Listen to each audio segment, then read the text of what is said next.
तो आज मैं एक नया वीडियो लेकर आया हूँ जिसका नाम है या letter of advice to the young poet, जो जोनाथन स्विफ्ट के द्वारा लिखी गई एक सैटिरिकल ऐसे है। और जोनाथन स्विफ्ट को बोला जाता था मास्टर ऑफ सटायर। पहले सटायर क्या चीज़ होता है, पहले ये चीज़ हम लोग जान लेते हैं। सटायर एक ऐसा लिटरेरी डिवाइस होता है जिसमें पोएट अपनी बात को किसी का मजाक उड़ाने के लिए hyperbole literary figure of speech का यूज़ करते हैं। किसी के बारे में बढ़ा चढ़ा कर क्या करते हैं, उसकी बातों को बढ़ा चढ़ा कर पेश किया जाता है, उसी को सटायर बोला जाता है। तो ये इसमें सटायर कहाँ है, हम लोग जानते हैं कि ये कैसे सटायरिकल ऐसे है।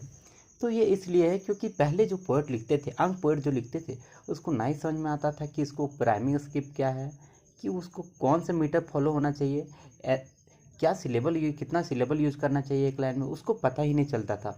इसी को जोनाथन स्विफ्ट क्या किए हैं, एक सटायर के थ्रू बताए हैं, उन लोग को एडवाइस दिए हैं कि तुम लोग पोएट अगर लिख रहे हो, तुम लोग लेटर लिख रहे हो, पोएम लिख रहे हो, तो तुम लोग को कैसे लिखना चाहिए। ठीक है, चलो ज़्यादा लेट ना करते हुए आइए हम लोग शुरुआत करते हैं इस ऐसे को। सबसे पहले इस ऐसे में राइटर्स को बोलना चाहते हैं कि तुम जो अगर पोएम लिख रहे हो, तो उन लोग जो पोएम लिख रहा था, यंग पोएट जो पोएम लिख रहा था, वो सिर्फ एक प्रोफेशन था। वो कहता है कि पोइट्री का ऐसा चीज़ होता है, स्विफ्ट कहना चाहते हैं कि पोइट्री ऐसा चीज़ होता है जिसको प्रोफेशन के थ्रू नहीं, अपना दिल से जो निकल रहा है वो चीज़ को लिखो, ना कि एक प्रोफेशन के थ्रू लिखो। मीन्स पोइट्री को दिल से लिखा जाता है, ना कि एक प्रोफेशन के थ्रू। और बोलते हैं कि पोइट्री के लिए साउंड जो है, ठीक है, वो दिल से निकलना चाहिए और एक मॉरल मैसेज होना चाहिए। लेकिन ऐसा पोएट कोई भी चीज़ मॉरल मैसेज उसमें है ही नहीं रहता था।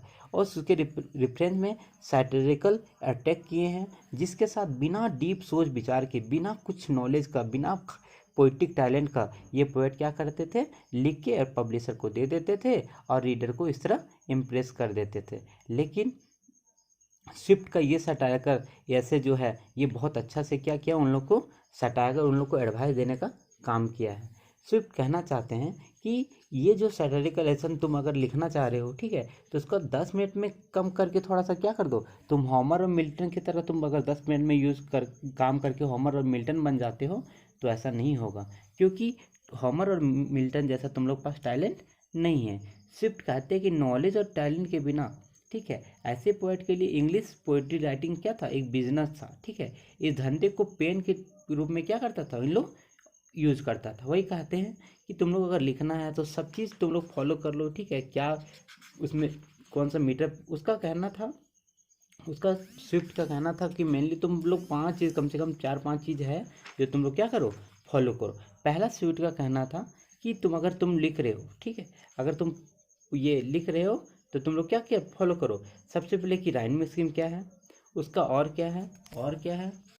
स्विफ्ट ऐसे पोएट को नकलची बंदर का रूप दिए हैं, क्योंकि ये पोएट पोएट्री राइटिंग को प्रोसेस को ना ही फॉलो करते हैं, ना ही खुद में इनमें कोई क्रिएटिविटी होती है, लेकिन शैतान खोपड़ी इसमें बहुत होती है। क्योंकि ये पोएट अपने पोएम को अट्रैक्टिव बनाने के लिए महान पोएट के इपिक पोएट्री के क्या करते, लाइन को ही कॉपी करके पोएम बना देते हैं। कॉन्फिडेंस इतना था कि कॉपी करके लिखकर ये कॉपी कैट पोएट कहला रहे थे, लेकिन अपने सोच रहे थे कि हम कितना बड़ा बहुत अच्छा पोएट है। लेकिन ऐसा नहीं था दोस्तों। अब पोइट्री लिखकर एक आर्ट है, ठीक है, पोइट्री लिखना क्या है, एक आर्ट है। लेकिन ऐसे पोएट के लिए बस एक धंधा था, ऐसे बस पैसा कमाने के लिए। अब पोइट्री लिखना एक आर्ट है, लेकिन ऐसे अब पोएट ये क्या करते थे, अब पोइट्री लिखना बस एक आर्ट है, लेकिन ऐसे पोएट के लिए बस एक धंधा था, पैसा कमाने के लिए। स्विफ्ट ऐसे पोएट को क्या करते हैं, नकलची बंदर बोलते हैं और उसका मजाक उड़ाते हैं। स्विफ्ट ऐसे पोएट का मजाक उड़ाएंगे ही, क्योंकि जो पोएट का तारीफ तो करते हैं और साथ ही साथ पता ही नहीं रहता कि पोएम का राइम स्कीम क्या है, ये पोएम का स्टाइल क्या है, पोएम की कौन कौन सी छोटी छोटी बात समझ में आने चाहिए। लेकिन उन लोग को ऐसा कोई पर्सनल एक्सपीरियंस नहीं था जिसके कारण वो अच्छा पोएम लिख पाते थे। तो स्विफ्ट बहुत अच्छे तरीके से अपने इस सैटिरिकल ऐसे में यंग पोएट को एडवाइस दिए हैं। थैंक यू, मिलते हैं आपको अगले वीडियो में। Thank you so much.